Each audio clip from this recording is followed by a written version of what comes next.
अगर आपका EVM hack का आरोप सही था, आप कहते थे बटन कोई भी दबाएं वोट भाजपा को जाता है, अगर यह सही है तो फिर किसी को वोटर लिस्ट बदलने की क्या जरूरत है?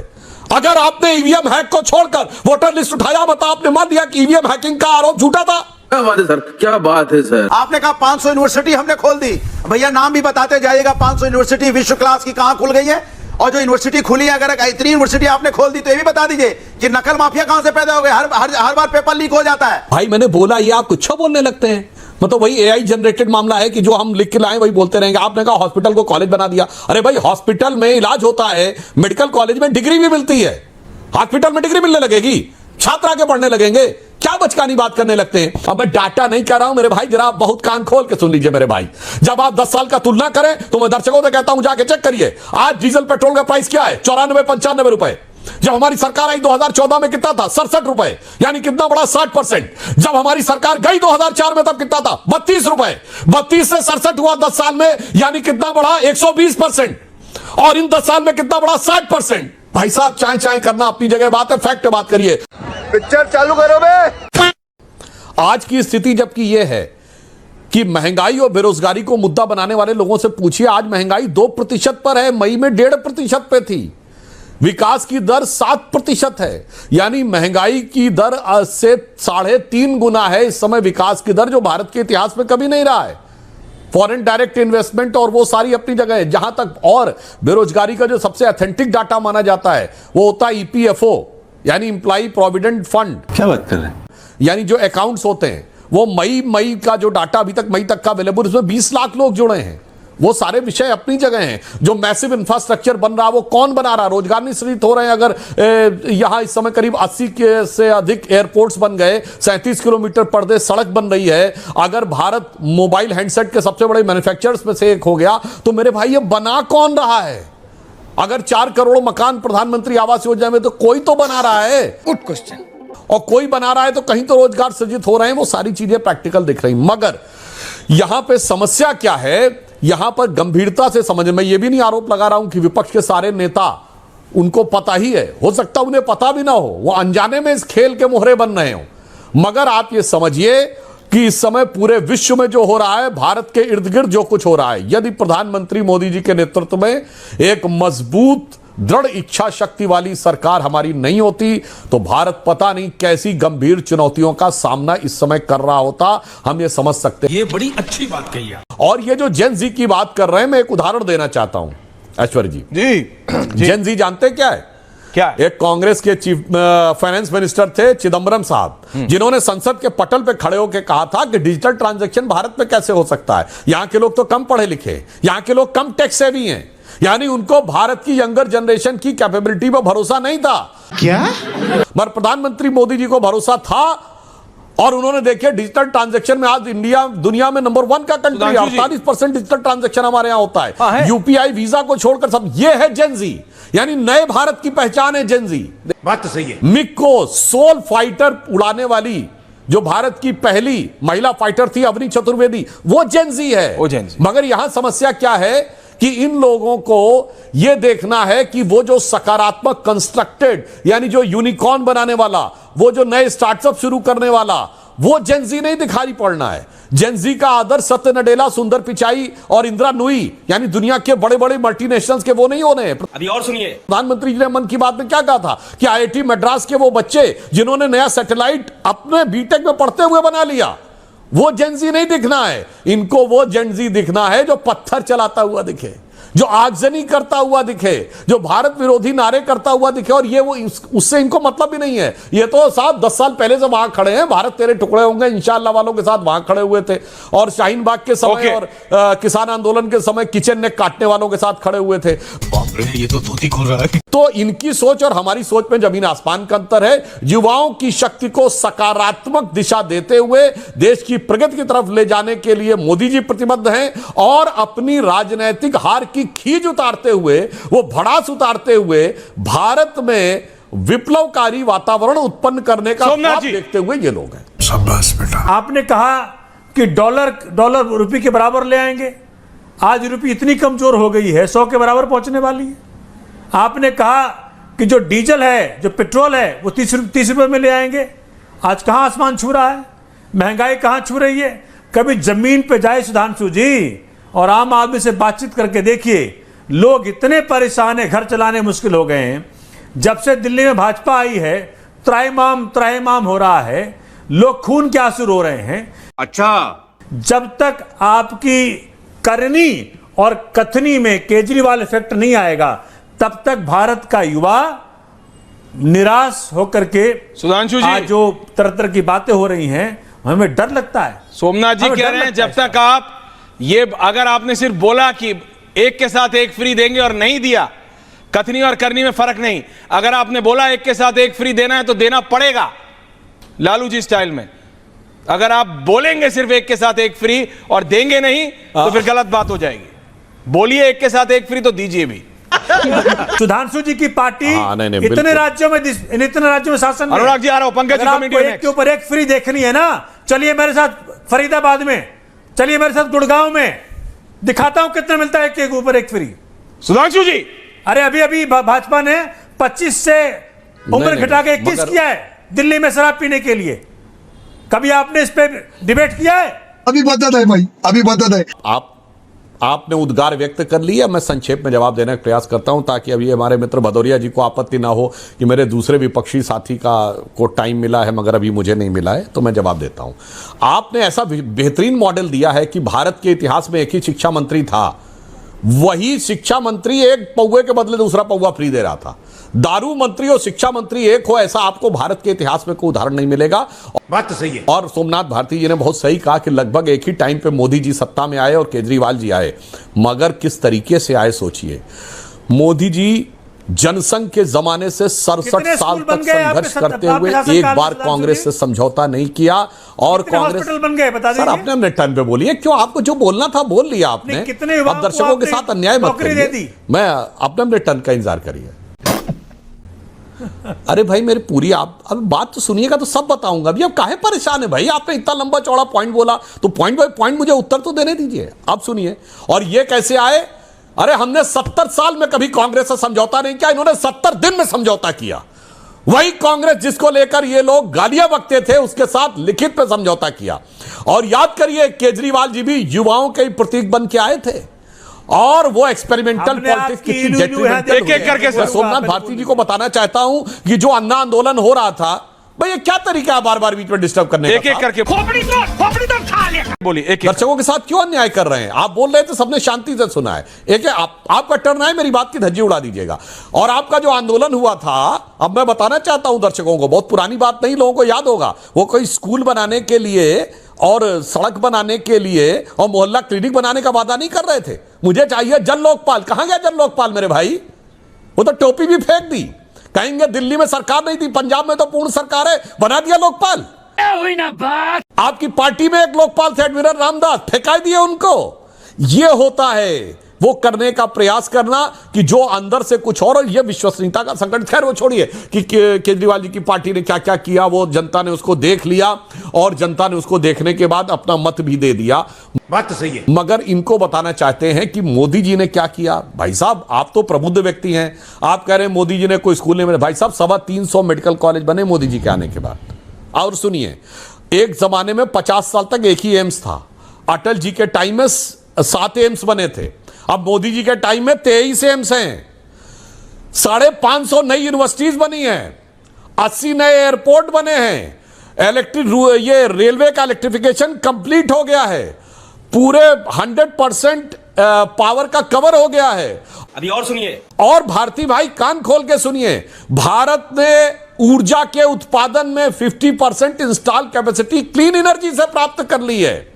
चौथी बड़ी अर्थव्यवस्था बने हैं, चौथे बड़े स्टॉक एक्सचेंज बने हैं, तीसरे बड़े ऑटोमोबाइल के मैन्युफैक्चरर बने हैं, दूसरे बड़े मोबाइल हैंडसेट के मैन्युफैक्चरर बने हैं और डिजिटल ट्रांजैक्शन में दुनिया के नंबर 1 देश बने हैं। इस समय ऑल G7 G20 कंट्रीज में सबसे तेजी से बढ़ती अर्थव्यवस्था है। शाबाश बेटा। इस समय जो महंगाई की दर है वो ऑल टाइम लो पे है। मैं चैलेंज करके पूछता हूं कांग्रेस के रिजीम में कभी बताइए जब महंगाई की दर विकास की दर की 1/4 रही हो। और रही बात रोजगार सृजन करने के, तो जब आप आए तब 11 करोड़ EPFO अकाउंट थे, 26 करोड़ हैं। तो तो मैं पहले भी जवाब दे चुका, शायद आप ध्यान नहीं दे रहे थे। मैंने सारा इस बात का जवाब दिया कि इतनी सारी चीजें बन रही हैं इस देश में, तो आसमान से जिन्नात आके नहीं बना रहे हैं। कोई ना कोई तो मोबाइल हैंडसेट बना रहा है, कोई ना कोई ऑटोमोबाइल बना रहा है, कोई ना कोई तो सड़क बना रहा है, कोई ना कोई सैटेलाइट बना रहा है। भारत ने अपना पहला एयरक्राफ्ट कैरियर बना लिया, कोई तो बना रहा है ना। भारत ने 100 सैटेलाइट एक साथ लॉन्च कर दिए, कोई तो बना रहा है ना। मगर इसके नजरों पे चश्मा ही चढ़ा हुआ, उसे क्या दिखाई पड़ेगा। इसलिए मैं सिर्फ एक ही पंक्ति में कहना चाहूंगा, देखिए साहब, नजारा बहुत बदला है, पर नजर पे से वो चश्मा हटाइए। और केजरीवाल जी ने जो किया था, मैं दर्शकों से कहना चाहता हूं, यह दर्शाता है कि राजनीति का नया प्रयोग कितना भयानक रोग ला सकता है, वो दिल्ली और पंजाब को देख के समझ में आता है। सही पकड़े हैं। देखिए, सवाल है, मुझे पूरा जवाब देने दीजिएगा। जितना आपने समय दिया है दूसरों को, तो मेरा भी सुन लीजिएगा। सुधांशु जी ने कहा कि हमारी सरकार आई, आईआईटी में नए नए उपक्रम लड़के बनाने लगे, आईएम आ गया। अरे भाई, आईआईटी पहले भी था, पहले भी बच्चे पढ़ते थे। कोई बीजेपी की वजह से आईआईटी में एडमिशन नहीं हो रहा है।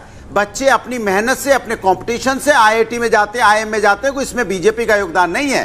दूसरी बात, आपने बोला 315 मेडिकल कॉलेज खुल गए। शायद आपको याद नहीं, जो मेडिकल हॉस्पिटल जिले में थे ना, उन जिले के हॉस्पिटल को आपने मेडिकल कॉलेज में कन्वर्ट कर दिया। अच्छा, तो हालत यह हो गई कि स्ट्रेचर नहीं मिलता है, तो साइकिल पे ही अगर कोई बीमार हो जाता है, लाद के ले जाना पड़ता है। वो आपने विजुअल देखे कि नहीं देखे, किस तरह से बैलगाड़ी पे लाद के ले जाते हैं। ये हालत है 315 मेडिकल कॉलेज खुलने पे। आपने कहा 500 यूनिवर्सिटी हमने खोल दी। भैया नाम भी बताते जाइएगा, 500 यूनिवर्सिटी विश्व क्लास की कहां खुल गई है।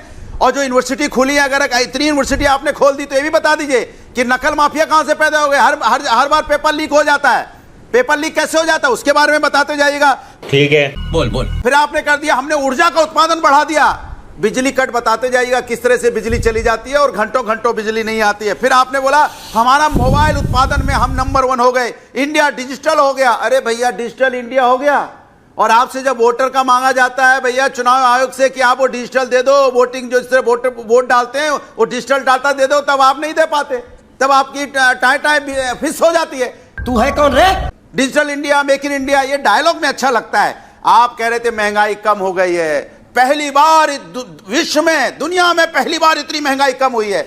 डीजल पेट्रोल क्या भाव है, आटा तेल चावल दाल क्या भाव बिक रहा है, पहले क्या भाव था, आज क्या भाव है। ये सवाल जो है ना आपके, इसके जवाब आपके पास नहीं होते। डाटा होता है, डाटा में तो आपने 500 यूनिवर्सिटी खोल दी, 315 मेडिकल कॉलेज खोल दिए, 23 एम्स खोल दिए, आईआईटी में आप कह ही रहे हो पता नहीं क्या हो गया। तीसरी बात आप क्या कह रहे थे, तकलीफ हुआ है बेचारे को, बोल। आप कह रहे थे कि हमने, अरे भैया मोबाइल मैन्युफैक्चरिंग, ये कितनी बार गिनाओगे भाई कि मोबाइल फैक्चरिंग में हम हो गए। अरे भैया, देव वर्ल्ड कहां से कहां पहुंच गया, मोबाइल पे टिके पड़े। फिर करे किसान आंदोलन क्यों हुआ था पता आपको? क्योंकि आपने गलत कानून पास किया था, काला कानून पास किया था। किसानों ने अपना अधिकार आपसे छीना है, और आंदोलन के माध्यम से छीना है, लोकतांत्रिक तरीके से। मणिपुर जलता रहा और आप देखते रहे, कोई आपने कार्रवाई नहीं की। सीए आप लेके आए, तो सच बोल दे। तो आपके साथ दिक्कत है कि आपकी सरकार में आप ना काम गिनाते हो, ना आप ये बताते हो कितनी है आप लोग आज, कितने रोजगार मिल गया। महंगाई, बेरोजगारी, हेल्थ व्यवस्था, एजुकेशन व्यवस्था, इंफ्रास्ट्रक्चर, इस पे आप चर्चा ही नहीं करते। आप कहां वोट मांगते हो? तो पूछते हैं इसी पे। आपसे पूछा उन्होंने कि कितने मेडिकल कॉलेज बनाए, तो आप पता क्या कह रहे थे? एक सेकंड बोल। कितने मेडिकल कॉलेज बनाए, कितनी यूनिवर्सिटी बनाई? जब आम आदमी के प्रवक्ता ने पूछा, आपका जवाब पता क्या था?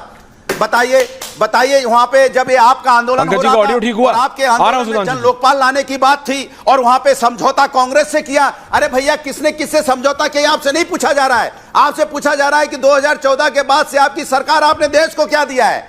आपने डाटा के अलावा देश को क्या दिया? कौन किससे समझौता करता है? युवाओं को कोई लेना देना नहीं है, जनता को कोई लेना देना नहीं है। युवाओं को मतलब है तो गेम बचाना। सुधांशु त्रिवेदी, नहीं कहा कि आईआईटी हमने खोली, मैंने कहा जेन जी का प्रतीक वो है जो आईआईटी मद्रास के वो बच्चे जिन्होंने सैटेलाइट बना दिया इंजीनियरिंग में पढ़ते हुए। प्रधानमंत्री जी ने जिसको बोला था, भाई मैंने बोला, ये आप कुछ बोलने लगते हैं। मतलब वही एआई जनरेटेड मामला है कि जो हम लिख के लाए वही बोलते रहेंगे। आपने कहा हॉस्पिटल को कॉलेज बना दिया। अरे भाई, हॉस्पिटल में इलाज होता है, मेडिकल कॉलेज में डिग्री भी मिलती है। हॉस्पिटल में डिग्री मिलने लगेगी, छात्र आके पढ़ने लगेंगे, क्या बचकानी बात करने लगते हैं। और अभी तो रुको, मैंने सिर्फ ये नहीं कहा कि ऊर्जा उत्पादन बढ़ा दिया। कोई जाके चेक कर सकता, बगैर सुने हुए आदमी कमेंट करने लगता। भाई अब आप सुनिए, भदौरिया जी ध्यान दीजिए, आप मुझे बड़ा दुख होता है। मैंने कहा क्लीन एनर्जी में हमारी इंस्टॉल्ड कैपेसिटी 50% हो गई है। और मैं और स्पष्ट कर देना चाहता हूं, सरकार ने टारगेट रखा था कि 2030 तक हमारी इंस्टॉल्ड कैपेसिटी 40% होगी, तो 2022 में कंप्लीट कर लिया गया। फिर तय किया गया कि रिवाइज एस्टिमेट जो हो जाएगा, टारगेट 50% होगा 2030 तक, वो 2025 में पूरा कर लिया गया। मैंने ये कहा था और आप पता नहीं क्या सुने, और आपने कहा इसी से मांगा। कब मांगा? इसी से मैं चुनौती देके पूछता हूं, इसी से कभी नहीं मांगा आपने, सिर्फ आगे बयान दिए खड़े होकर।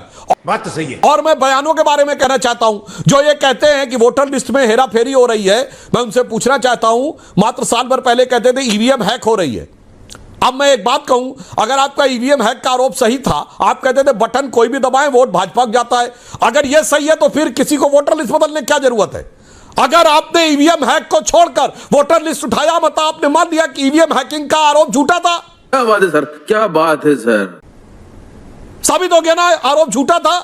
इसका मतलब साफ है कि ना आप उसमें ईवीएम हैकिंग के हैकाथन में आए थे जब बुलाया था चुनाव आयोग ने, ना पूछ रहे तब आए थे, वो भी आरोप झूठा था और यह भी आरोप झूठा है।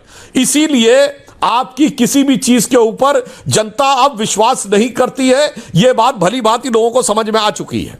सही पकड़े हैं। और मैं एक और प्राइस पे बात कह दूं, अब मैं डाटा नहीं कह रहा हूं मेरे भाई, जरा आप बहुत कान खोल के सुन लीजिए मेरे भाई। जब आप 10 साल का तुलना करें तो मैं दर्शकों से कहता हूं जाके चेक करिए, आज डीजल पेट्रोल का प्राइस क्या है? 94-95 रुपए। जब हमारी सरकार आई 2014 में कितना था? 67 रुपए, यानी कितना बड़ा 60%। जब हमारी सरकार गई 2004 में तब कितना था? 32 रुपए।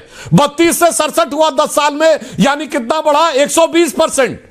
और इन 10 साल में कितना बढ़ा? 60%। भाई साहब, चाय चाय करना अपनी जगह बात है, फैक्ट बात करिए। नंगा करके नहला रहा। दूध, मक्खन, पनीर सबका आप देख लीजिए, दालों का भी देख लीजिए, आपको पता चलेगा 4 से 14 के बीच में जितना बढ़ा था उससे कहीं कम बढ़ा है 14 से 24 के बीच में। इसीलिए मैं ये बात हवा में नहीं कर रहा, कोई दर्शक जाके चेक कर ले। और सुनिए, गैस का भी प्राइस देख लीजिए, जनवरी 2014 में 1241 रुपए का था ओपन मार्केट में gas cylinder. Anybody can go and check, आज भी उतना नहीं है। इसीलिए मैं कह रहा हूं डाटा नहीं, आपको आकर बैठ के बोलना ही चले जाना है, कागज आगे पढ़ देना है, डिबेट कोई भी हो।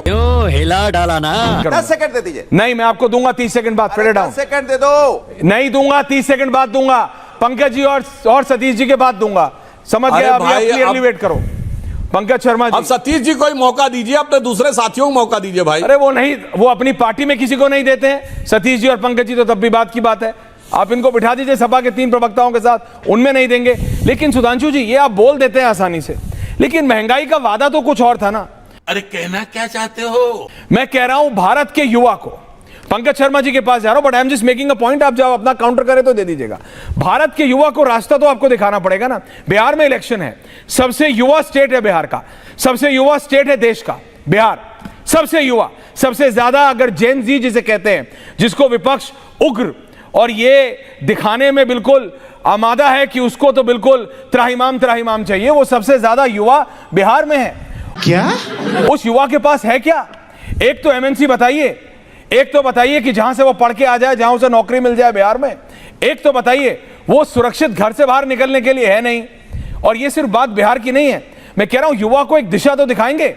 ये बड़ी अच्छी बात कही है। सुधांशु जी की बात में आप अगर उनकी बातों में पड़ गए तो लग रहा है इतना सुनहरा देश है, अब तो इसको कुछ जरूरतें नहीं है। मैं कह रहा हूं देश में बेरोजगारी की इमरजेंसी है। जो असमानता है 87 सालों में सबसे ज्यादा है, और बेरोजगारी जो है वो 50 सालों के उच्चतम स्तर पर है। 2 करोड़ नौकरी का वायदा किया था मोदी जी ने प्रति साल। आप पता कर लीजिए, ईपीएफओ कम से कम पीरियोडिक लेबर सर्वे का ही देख लीजिए ना। अच्छा, उसमें क्या आता है? हालत अच्छी नहीं है सुधांशु जी, आप जितना बोलते रहिए अच्छी नहीं है। आप H1B वीजा पे आपको जो है घंटे घंटे जो चाबुक मारता है ट्रम्प, 4 दिन हो गए आज H1B वीजा पर, उसमें जेनजी भी शामिल है। क्या उसके लिए राहत का काम किया आपने? कुछ बोलते ही नहीं, बोलती आपकी बंद है। तो गेम बचाना। दूसरी बात देखिए, मोदी जी आज अपने विरोधाभास में घिर गए। मोदी जी कहते थे कि 56 इंच खून पानी, और एक हफ्ता में 3 बार पाकिस्तान से क्रिकेट खेल रहे हैं। मोदी जी को 10,000 रुपए देने के लिए बिहार जाना पड़ता है। आप ये सोचिए ना कि कहाँ स्थिति पैदा हो रही है। आपका जो है अब फॉरेक्स घटने लग गया, आपका जो खाने का तेल होता है वो 63% घट गया एक्सपोर्ट में, तब आपको स्वदेशी की याद पड़ती है। रुक तेरे को बताते। मैं सतीश जी से पहले भी कह चुका हूं, आप विशेषज्ञ हैं तो अपनी प्रतिष्ठा का ध्यान में रख के बोला करिए।